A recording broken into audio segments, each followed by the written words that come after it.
भला हुआ मेरी माला टूट गई, मैं राम भजन से छूटी। भला हुआ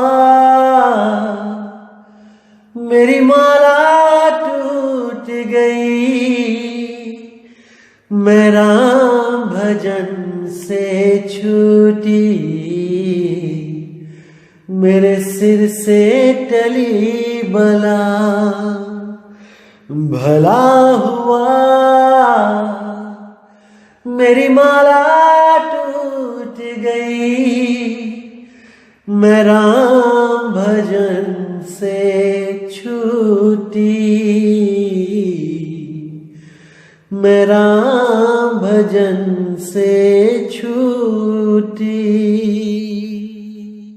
नमस्कार मेरे प्यारे भाइयों, मेरे परमात्मा के प्यारे जीव हंसों।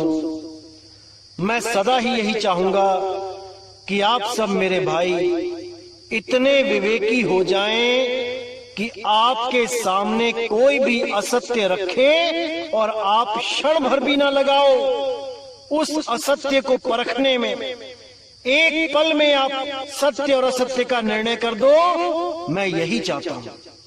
मेरी मालिक से बस यही अरदास है कि आपको कोई धर्म के नाम पे, परमात्मा के नाम पे मूर्ख ना बना पाए।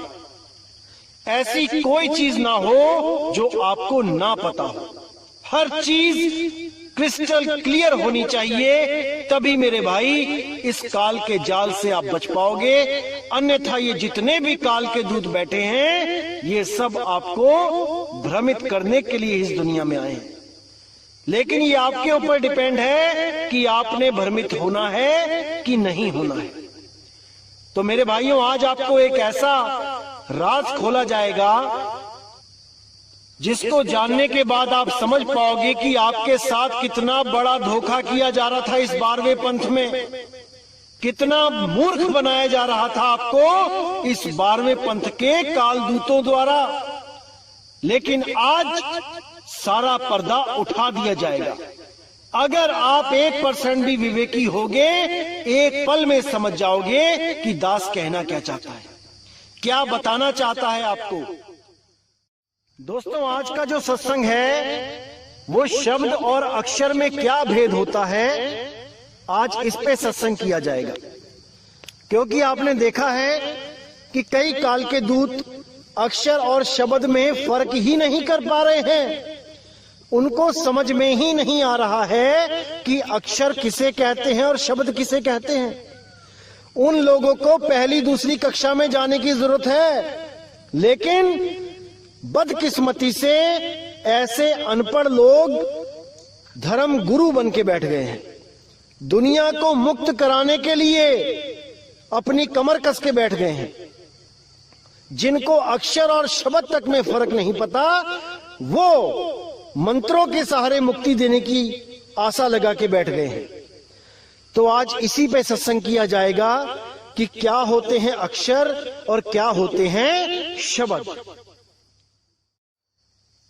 तो सबसे पहले गुरु ग्रंथ साहब में अंग नंबर 343 पे बिल्कुल साफ लिखा है कि 52 अक्षर जोरे आन, सकिया न अक्षर एक पहचान। कि ये जितने भी लोग आए इस दुनिया में, जितने भी धर्मगुरु आए, जितने भी ज्ञानी पंडित आए, उन सब ने क्या किया, 52 अक्षर जोरे आन। इस दुनिया में आके 52 अक्षरों को जोड़ जोड़ के एक से एक नया नाम बनाते चले गए। इन्हीं नामों को जपवाते चले गए, इन्हीं 52 अक्षरों को जोड़ जोड़ के। कौन से 52 अक्षर?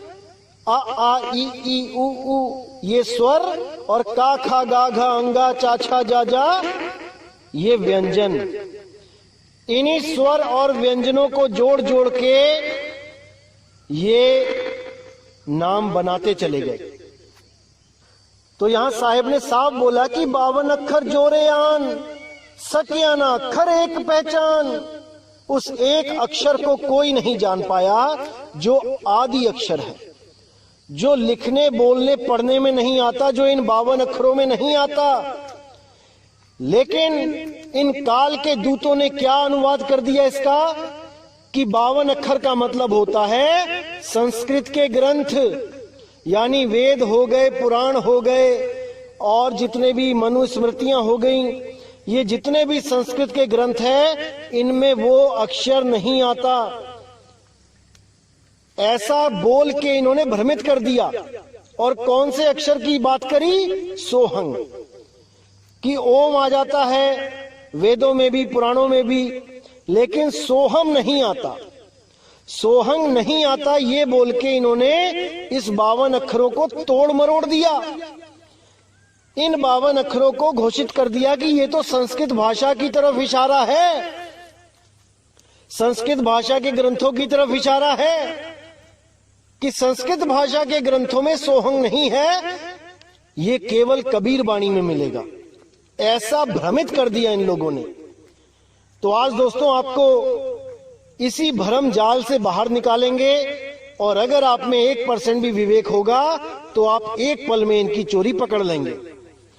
और जिस काल के दूतों को आप परमात्मा मान के बैठे हैं, आप हमेशा के लिए उनको एक आम जीव समझ के उनसे पीछा छुड़ा लेंगे। नहीं तो जहां वो जा रहे हैं वहीं आपको लेके जाएंगे। इसी 84 में धक्के खाएंगे सब।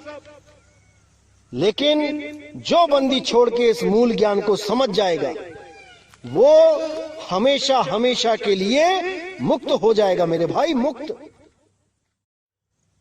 अब इन्हीं 52 अक्षरों का प्रमाण गुरु ग्रंथ साहब के ही पेज नंबर 340 पे आप देख सकते हैं कि 52 अक्षर लोक त्रय सब कुछ इन्हीं माही, ए अक्षर खिर जाएंगे ओ अक्षर इनमें नहीं। अब यहां पर भी इन्होंने क्या बोला कि ये 52 अक्षर तो संस्कृत के भाषा के हैं, यानी संस्कृत के ग्रंथों की तरफ इशारा किया जा रहा है। इन संस्कृत के ग्रंथों में वो नाम सोहंग नहीं है, वो तो इनसे परे है, वो अक्षर इनमें नहीं, यानी संस्कृत के ग्रंथों में वो अक्षर नहीं मिलेगा सोहंग। ऐसा मूर्ख बना दिया इन लोगों ने दुनिया को कि लै रबदाना। लेकिन मेरे भाई आज सारे पर्दे खोल दिए जाएंगे, बिल्कुल चिंता नहीं करना आप। इसी में देखिए आगे क्या बोलते हैं, जहां बोल तहां अक्षर आवा, जहां अबोल तहां मन न रहावा, बोल ये बोल मदि है सोई, जस ओ है तस लखे ना कोई। कितना क्लियर कर दिया कि यहां जहां बोल तहां अक्षर आवा, जैसे ही आपके मुंह से कोई भी बोल निकला उसने अक्षर का रूप धारण कर लिया। यह जरूरी नहीं है कि वो संस्कृत भाषा का ही हो, हिंदी, पंजाबी, उर्दू, फारसी, अंग्रेजी, कोई भी अक्षर जैसे ही आपके मुंह से निकला वो अक्षर ही कहलाया, वो 52 अक्षर ही कहलाया, वो 34 अक्षर 36 अक्षर ही कहलाया, वो 26 अक्षर ही कहलाया। अलग अलग भाषाओं में अलग अलग अक्षर होते हैं, गिनती अलग अलग होती है, लेकिन कहलाते सब अक्षर ही हैं। जिसको हम अल्फाबेट भी कह देते हैं, जिसको हम वर्ण इकाई भी कह देते हैं। तो इन्हीं अक्षरों की बात हो रही है यहाँ पे। जहां बोल तहां अक्षर आवा, जहां अबोल तहां मन न रहावा। जहां पर वो अबोल आत्मा का वास है वहां पे मन नहीं रह सकता, मन पहुंच ही नहीं सकता वहां तक, क्योंकि वो 5 तत्व 3 गुण 25 प्रकृति मन माया सबसे परे है। वो आत्मा इन सबसे परे है। तो आज भाइयों इसी भ्रम को खत्म कर दिया जाएगा कि सोहंग अक्षर इन संस्कृत भाषाओं के ग्रंथों में है कि नहीं। अभी मेरे पास एक ही ग्रंथ है तो मैं उसी में से प्रमाण दिखाऊंगा, लेकिन बहुत जल्द और भी ग्रंथ आने वाले हैं मेरे पास, जिनमें मैं हर ग्रंथ में आपको संस्कृत भाषा के ही ग्रंथों में आपको सोहंग नाम दिखाऊंगा। बस उसमें वो लिखने की विधि थोड़ी अलग हो जाती है, इसलिए ये काल के दूत उसको पकड़ नहीं पाते। वो कैसे अलग हो जाती है वो मैं बताता हूं। जैसे अभी मैं आपको दिखा रहा हूं गरुड़ पुराण, तो जब आप उसके पृष्ठ नंबर 238 पे देखेंगे तो वहां पे साफ लिखा है कि हंकारेण बहिर्यात सकारेण विशेत पुनः हंसो हंसेति मंत्रेण जीवो जपति तत्रतः। इसमें साफ लिखा है कि जब सांस अंदर लेनी है और सांस बाहर छोड़नी है तो कौन सा मंत्र जपना है। अब यहां पे मंत्र थोड़ा सा तरीका बदल दिया, मंत्र जपने का नाम बदल दिया, हंसो कर दिया। जहां पे सो हंग होना चाहिए था इन्होंने अंदर वाली जो सांस है उसको बाद में बताया और जो पहले छोड़ने वाली है उसको पहले बता दिया। इस कारण ये काल के दूत समझ ही ना पाए कि ये हंसो और सोहंग एक ही चीज है, एक ही मंत्र है, श्वासों के द्वारा जपने वाला ही मंत्र है। लेकिन इनकी नजर से ये हंसो बच गया, इसलिए ये समझ ही ना पाए कि ये मंत्र भी 52 अक्षरों के ग्रंथों में है। इसके बाद पूरा बताया भी गया खोल के कि कहां कहां पे कौन से स्वर और कौन से व्यंजन उच्चारित होते हैं, सारा कुछ बताया गया, आप पढ़ सकते हैं। और पूरा बताया गया कि 21,600 श्वासों की सूक्ष्म गति जो पूरे दिन में होती है उसमें सो और हंग इन दोनों का जाप करते हुए सांस को अंदर और बाहर करना चाहिए, सारा कुछ बताया गया है। लेकिन इन काल दूतों की नजर में नहीं आया, इसलिए इन लोगों ने उन 52 अक्षरों को इन संस्कृत के वेदों पुराणों से जोड़कर वहीं पे गुमराह कर दिया लोगों को कि नहीं वो 52 अक्षरों में नहीं है, मतलब कि वो संस्कृत भाषा के ग्रंथों में नहीं है। जबकि असलियत ये है कि वो 52 अक्षर यानी कि बोलने में नहीं है, वो सच्चा नाम बोलने में आता ही नहीं। वो आखर खिर जाएंगे, साफ बोल दिया कि 52 आखर लोक तरह सब कुछ इन्हीं माही, ये आखर खिर जाएंगे, वो आखर इनमें नहीं। वो अक्षर इन 52 अक्षरों में नहीं है भाई। जितने भी नाम आप जप रहे हो ये सब आपका जीवन बर्बाद कर देंगे, खत्म कर देंगे। इसलिए केवल उस अबोल अडोल नाम पे विश्वास रखो, एक भेदी गुरु की शरण में जाओ जो आपको सच्चे नाम से जोड़ दे। नहीं तो इन काल दूतों के हत्थे चढ़ोगे आप, कोई फायदा नहीं होगा इस इंसान जन्म में आने का। इससे अच्छा तो 84 में ही मौज मस्तियां कर लेते। इतनी भक्ति भी करते हैं लेकिन 52 अक्षरों की भक्ति करते हैं, कुछ हाथ पल्ले नहीं लगने वाला मेरे भाई। 84 में ही जाना पड़ेगा, काल के मुंह में ही जाना पड़ेगा। इसलिए साहब ने साहब बोला, जो नर पड़े 52 के फेरा सो नर जानो काल के चेरा। जब 52 का टूटे डोरा सहजे छूटे काल झकोरा। फिर नहीं आए फिर नहीं जाए सार शब्द में रहे समाये। वो सार नाम, वो सार शब्द अडोल है, अबोल है, अकह है, लेकिन इन काल दूतों को नहीं समझ में आ सकता। इसीलिए ये खुद तो भ्रमित है और आपको भी भ्रमित करके आपका जीवन नाश करने के लिए इस दुनिया में अवतार लेके आते हैं। ऐसे काल दूतों से बचना है मेरे भाई, बचना है। इन्हीं काल दूतों के चेले भी आपको भ्रमित करने में लगे रहेंगे पूरा पूरा दिन। कैसे भ्रमित करते हैं वो आपको कंफ्यूज करते हैं कि अक्षर और शब्द एक ही होते हैं। जैसे बोला गया कि सोई गुरु पूरा कहा है, 2 अक्षर का भेद बताए, तो ये 2 अक्षर ओम सोहम को बोल के बता के आपको भ्रमित करते हैं कि ओम और सोहम ही वो 2 अक्षर हैं। अब इनसे कोई पूछने वाला हो कि कबीर साहब के ग्रंथों में ओम को तो 3 अक्षर का बताया गया है, आ ओम, तो ये लोग क्या कहते हैं कि ऐसा कोई ग्रंथ नहीं है जिसमें कबीर साहब ने ऐसा कुछ बताया हो। ये आपके मन गढ़ंत ग्रंथ हैं, आप खुद इन ग्रंथों की रचना करते हो। ऐसी मूर्खता की बातें करते हैं कि क्या बोलूं मैं इनको। यहां तक कि मैंने कबीर मंसूर भी दिखा दिया इन लोगों को, लेकिन ये लोग मानने को तैयार नहीं है। ये खुद तो काल के मुंह में जाने को बैठे ही हैं। और आप लोगों को ले जाने के लिए भी कोई कसर नहीं छोड़ रहे हैं। इनको इतनी सी बात नहीं समझ में आ रही है, 1000 बार बोल ली मैंने, लेकिन कान पे जूं तक नहीं रेंग रही। अपने उसी अधूरे गुरु के चक्कर में लटके हुए हैं सब कि नहीं, हमारे गुरु ने कहा है ओम और सोहम 2 अक्षर हैं, तो हम इनको शब्द नहीं मान सकते।